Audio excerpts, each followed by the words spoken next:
பாட்டாளி தமிழர்கள் முதல் உலகத் தமிழர்கள் வரை அனைவருக்கும் அன்பு வணக்கம்.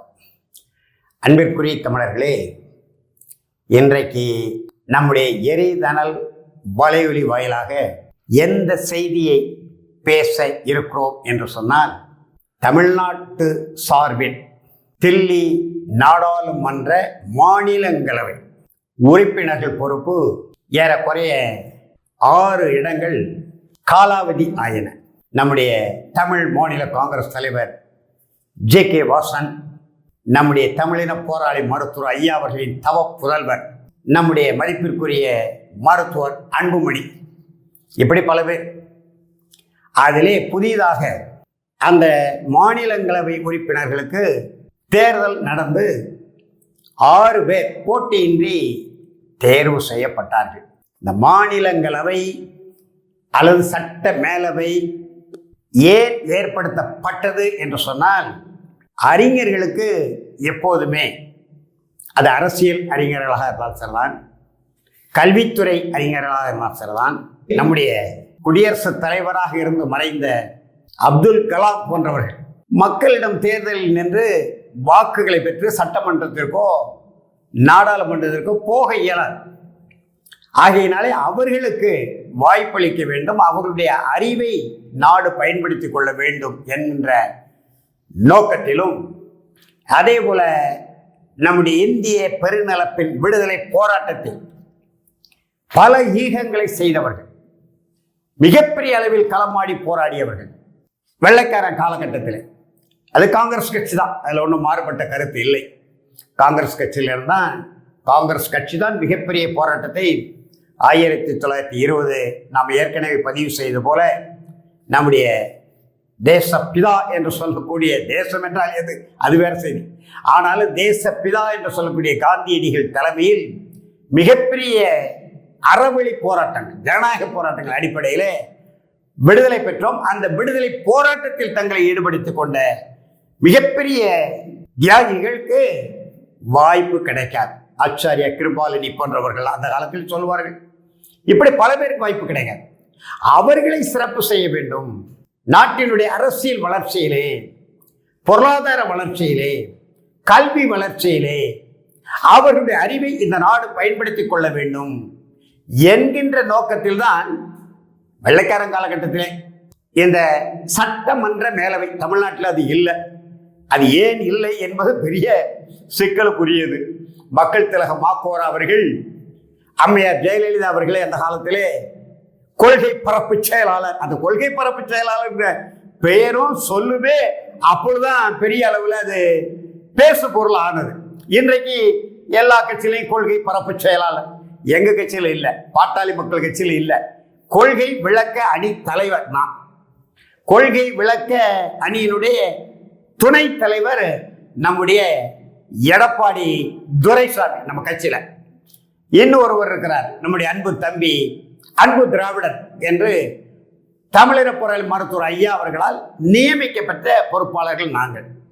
இந்த கொள்கை விளக்க அணி என்பது பாட்டாளி மக்கள் கட்சியினுடைய சட்ட விதிமுறைகளில் 13வது பகுதி என்ன சொல்லுகிறது என்றால், தமிழின போராளி மருத்துவர் ஐயா அவர்கள் நேரடி கட்டுப்பாட்டில் இயங்கக்கூடிய அணி. இது ஒரு பக்கம். ஆக இந்த கொள்கை பரப்பு செயலாளர் என்பது அம்மையார் ஜெயலலிதா அவர்களால் வந்தது. அவர்களோடு மக்கள் திலகம் மாக்கோரா அவர்களுக்கு முரண்பாடு ஏற்பட்டு கழகத்திலிருந்து அவரை நீக்கி, கழக தோழர்கள் யாரும் அவரோடு தொடர்பு கொள்ளக்கூடாது என்றெல்லாம் மக்கள் திலகம் மாக்கோரா அவர்களால் ஆணை பிறப்பிக்கப்பட்டு சிக்கலுக்குரிய காலகட்டத்திலே வெண்ணிற ஆடை, அந்த காலத்தில் 1965 வந்த திரைப்படம், அதில் தான் அந்த ஸ்ரீகாந்த், அம்மையார் ஜெயலலிதா, அப்புறம் நிர்மலா என்கிற நடிகைலாம் நடித்தாங்க. முதல் படம் அவர்களுக்கு, நிர்மலாவுக்கும் நம்முடைய அம்மையார் ஜெயலலிதா அவர்களுக்கும் முதல் திரைப்படம் என்பதனாலே அந்த திரைப்படத்தில் கதாநாயகியாக நடித்த வெண்ணிறாடை நிர்மலாவை கட்சிக்குள் கொண்டு வந்து அவருக்கு சட்ட மேலவையிலே இடம் கொடுக்கலாமா என்று மக்கள் திலகம் மாக்கோரா சிந்தித்த போது அதில் ஏதோ ஒரு இடையூறு ஏற்பட்டு கொடுக்க முடியாது என்கிற நிலை வந்தபோது நம்முடைய சிலம்புச்செல்வன் மாப்போசி இப்ப பேரவைத் தலைவர், தெற்கெல்லை வடக்கெல்லை மேற்கெல்லை எல்லை போராட்ட வீரர்களை ஒருங்கிணைத்து அவரால் முடிந்தவரை, குறிப்பாக சென்னை மாநகரம் தமிழ்நாட்டுக்கு தலைநகராக தக்க வைத்ததிலே மிகப்பெரிய பங்களிப்பு சிலம்பு செல்வர் மாப்போசி கொண்டு அவர் தலைவராக இருந்தார். அவரை கேட்காமலே மேலவே கலைத்து விட்டார். வெண்ணிராடை நிர்மலாவுக்கு எம்எல்சி அப்படின்னு சொல்லுவாங்க. மக்கள் திலகம் மாக்கோராவும் மேலவை உறுப்பினராக 62 காலகட்டத்திலே அறிஞர் அண்ணா அவர்களால் நியமிக்கப்பட்டவர் தான். திரைப்பட நடிகர்களிலே முதலில் சட்டப்பேரவை தேர்தலில் பங்கெடுத்து சட்டமன்ற உறுப்பினர் ஆனவர் லட்சிய நடிகர் எஸ் ராஜேந்திரன் என்று சொல்லுவார்கள். அவர்தான் திராவிட முன்னேற்ற கழகத்தின் சார்பில். மக்கள் திலக மாக்கூரா சட்ட மேலவை உறுப்பினராக வந்தார். பிறகு 67 பரங்கிமலை தொகுதியிலிருந்து சட்டமன்ற உறுப்பினராக வந்தார். இது வேறு. எனவே அறிஞர்களுக்கு, தியாகிகளுக்கு இடம் கொடுக்க வேண்டும், அவருடைய அறிவை நாடு பயன்படுத்திக் கொள்ள வேண்டும் என்பதனாலே உருவாக்கப்பட்டதுதான் சட்டமன்ற மேலவை, நாடாளுமன்றத்தில் மாநிலங்கள் அவை. ஆனா இப்போ இந்த 6 இடங்களுக்கு தேர்வு செய்யப்பட்டவர்கள் திராவிட முன்னேற்ற கழகத்தின் சார்பிலே திருச்சி சிவா. அவர் ஏற்கனவே அந்த பொறுப்புல இது 3வது முறை என்று நினைக்கிறோம். அடுத்து கான்ஸ்டன்டைன் ரவீந்திரன் தேர்வு செய்யப்பட்டு இன்றைக்கு மாநிலங்களவை உறுப்பினராக போகிறார். ஒரு தூய தமிழர். இந்த அறிஞர்களுக்காக உருவாக்கப்பட்ட மேலவை, மாநிலங்களவை என்று சொன்ன பாருங்க. இந்த 6 பேரில் இன்றைக்கு தேர்வு செய்யப்பட்டுள்ள திருச்சி சிவா, கான்ஸ்டன்டைன் ரவீந்திரன், காங்கிரஸ் கட்சி சார்பில் கிறிஸ்டோபர் திலக். அவர் யாருன்னே யாருக்கும் தெரியாது. அவருக்கு என்ன அரசியல் அறிவு இருக்கு என்றும் தெரியாது. எந்த களத்திலே அவர் இந்திய நாட்டு விடுதலை போராட்டத்தில் ஈடுபட்டு சிறைக்கு சென்றார் என்று நமக்கு தெரியாது. அவரை காங்கிரஸ் கட்சி, நம்முடைய அன்பு தம்பி, பேரன்பு கொண்டவர் எம்எல், அது வேறு செய்தி. அவர் புதிய தமிழகத்தின் மாவட்ட செயலாளராக, பிறகு விடுதலை சிறுத்தைகள் கட்சியிலே, புதிய தமிழகத்துக்கு முன்பு பகுஜன் ஜமாத்தி கட்சியில் இருக்கும்போதே தம்பி செல்வ பெருந்தகை எனக்கு நன்கு தெரியும், பழகி கொண்டிருக்கிறோம். காங்கிரஸ் கட்சியினுடைய ஒரு பட்டியல் பிரிவு தமிழன்.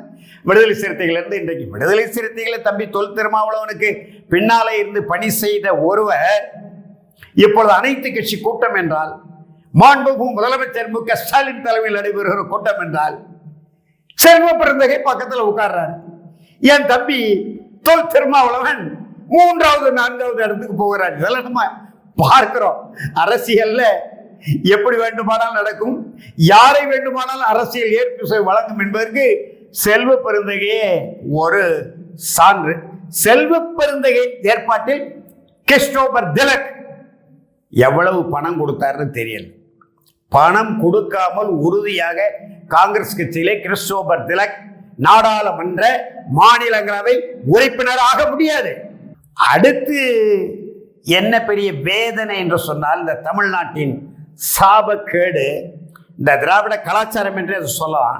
நம்முடைய தேசிய முற்போக்கு திராவிடர் கழகத்தின் தலைவர் விஜயகாந்துடைய மைத்துனர் சுதீஷ் இந்த மொழிக்கு, இந்த இனத்திற்கு, இந்த நிலத்திற்கு அவரால் ஒரு துரும்பளவு பயன் உண்டா? வேதனையோடு கேட்டுக்கொள்ளக்கூடிய நிலை.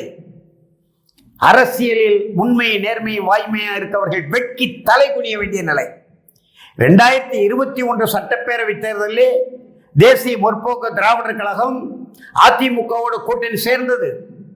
அப்பொழுது அதிமுக பொதுச் செயலாளர் அண்ணாச்சி எடப்பாடி பழனிசாமி மாநிலங்களவை உறுப்பினர் பொறுப்பு உங்களுக்கு தருகிறேன் என்று வாக்குறுதி கொடுத்தார்.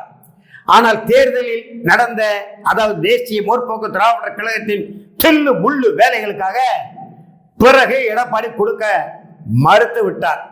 அதே போல பாட்டாளி மக்கள் கட்சியின் சார்பிலே அன்றைக்கு கூட்டணியில் இருந்த அன்புமணி அவர்களுக்கு கொடுப்பதாக வாக்குறுதி கொடுத்தார். எந்த தொகுதியிலையும் அன்புமணி வெற்றி பெறவில்லை. அவருக்கு எடப்பாடி கொடுத்தார். அது காலியாகி மறுபடியும் இப்பொழுதும் எடப்பாடியார் அவர் கொடுத்தார். அவர் ஏற்கனவே 2 முறை மாநிலங்களவை உறுப்பினராக இருந்தார், ஒரு முறை இந்திய ஒன்றிய அமைச்சராக இருந்தார் என்கின்ற செய்தியெல்லாம் தெரியும். அது போகட்டும். ஏற்கனவே நாம போன காணொலியில அவருக்கு எதிரான காணொலியில் தான், ஆனாலும் ஒரு அரசியல் நாகரிகத்தின் அடிப்படையிலே அன்புமணி ராமதாஸ் அவர்களுக்கு நாம பாராட்டு தெரிவித்தோம். அடுத்து தம்பித்துரை பழம் பெருச்சாலி. இவருக்கு நாடாளுமன்ற மாநிலங்களவை உறுப்பினராக தேர்வு வருகிறார் என்று செய்திகள் வருகிறது.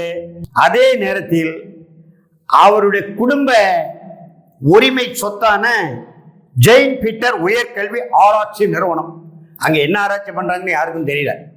எத்தனை பேரை அவர் ஆராய்ச்சி அறிஞர்களாக வளர்த்து விட்டிருக்கிறாங்கன்னு தெரியல.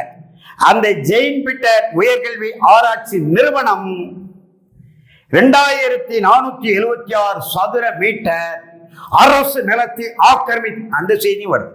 இப்பொழுது தம்பித்துரை மாநிலங்களவை ஒரு பழம்பெருச்சாலி, அதிமுகவினுடைய முதன்மையான தலைவர்கள். ஆனால் நம்முடைய அன்புமணி ஐயா கடந்த 6 ஆண்டுகளிலே இந்த தமிழ்நாட்டின் உரிமைக்காக அல்லது உலகத் தமிழர்களின் உரிமைக்காக ஏதாவது மாநிலங்களவையில் உயர்ந்திய ஒன்றிய பாரதிய ஜனதா கட்சி அமைச்சரை உள்ள அமைச்சர்களுடைய கவனத்தை ஈர்க்கக்கூடிய வகையில் நாடாளுமன்றத்தில் திருமாவளவன் பேசியிருக்கிறார். மாநிலங்களவையில் நம்ம அண்ணாச்சி வைகோ கூட பேசியிருக்கிறார், யாரும் மறுக்க முடியாது. அதே போல அதிமுக உறுப்பினர்கள் பேசியிருக்கிறார், தம்பித்துறையெல்லாம் நிறைய பேசியிருக்கிறார். ஆனால் நம்முடைய மதிப்பிற்குரிய மருத்துவர் அன்புமணி அவர்கள் ஏதாவது பதிவு செய்திருக்கிறாருன்னா ஒரு ஊடகத்தில், எழுத்து ஊடகத்தில் போட்டாங்க, எதுவுமே இல்லை. சரி, இப்ப 6 ஆண்டு போய் என்ன செய்ய போறாரு? இளவயமாக டெல்லிக்கு வானூர்தியிலே போகலாம், மாநிலங்களவைக்கு போகலாம், வெளிநாடுகளுக்கு ஒரு குறிப்பிட்ட பயணங்கள் செய்யலாம். நாடாளுமன்ற மாநிலங்களின் உறுப்பினர்னா எந்த அலுவலகத்திலையும் போய் அதிகாரிகளிடம் பேசலாம், தனக்கு வேண்டியவைகளை பெற்றுக்கொள்ளலாம். இதுதான். இப்படிப்பட்ட நிலையில் இன்றைக்கு தமிழ்நாடு சார்பில் தேர்ந்தெடுக்கப்பட்டிருக்கிற 6 நாடாளுமன்ற மாநிலங்களவை உறுப்பினர்களில் நம்முடைய கான்ஸ்டன்டைன் ரவீந்திரன் ஒருவர்தான் உண்மையான அரசியல் அறிஞர். அவரிடத்திலே நான் நிறைய தொலைக்காட்சிகளில் நேரலையிலே வாதுரைகளில் ஈடுபட்டிருக்கிறேன். மிக சிறப்பாக புள்ளி விளக்கங்களை வைத்து குறைந்தபட்சம் அந்த திராவிட கட்சிகளின் கொள்கையின் அடிப்படையில் தரவுகளோடு பேசக்கூடிய வல்லமை பெற்றவர். உறுதியாக தில்லி மாநிலங்களவையில் நம்முடைய தமிழ்நாட்டு உரிமைகளுக்காக, குறிப்பாக மாநில அரசுகளின் உரிமைக்காக உரத்து குரல் எழுப்பக்கூடிய ஆற்றல் வாய்ந்தவர் அருமை நண்பர் ரவீந்திரன் அவர்கள். அவரை தவிர வேறு இந்த தம்பித்துரை, திருச்சி சிவா, மற்றதெல்லாம் என்னத்தை அரசியல் விளங்க போகிறது என்றுதான் நாம கேட்க தோன்றுகிறது. திராவிட முன்னேற்ற கழகத்தின் சார்பில் ரவீந்திரனை தேர்வு செய்த முதலமைச்சர் தான் எதற்காக சுதீஷ கொடுக்கணும்? எடப்பாடி கொடுத்தாரா போன முறை? மொழிப்போர் தியாகிகளுக்கு நீங்க ஏதோ செய்திருக்கீங்களா? ஒருவர் தேர்ந்தெடுத்திருக்கலாம். உங்கள் கழகத்திலே உங்களுக்காக அள்ளும் பகல் மனவதம் ஒல்லும் வகையில் ஓயாது உழைத்து கொண்டிருக்கிற யாருக்காவது கொடுத்தா கூட பயன் உண்டு. உங்களை பற்றி அந்த அம்மா என்னெல்லாம் பேசுனாங்க? விஜயகாந்தனுடைய துணைவியார் கடந்த காலத்துல அதிமுக இருந்த போது அவ்வளவு குறைத்து மதிப்பிட்டு பேசுறாங்க, இழிவுபடுத்தி பேசுனாங்க. அவங்க தம்பிக்கு நீங்க மாநிலங்களவை கொடுக்குறீங்கன்னா தமிழ்நாட்டு அரசு எங்கே போகிறது என்ற கேள்வியோடு நிறைவு செய்கிறோம். நன்றி, வணக்கம்.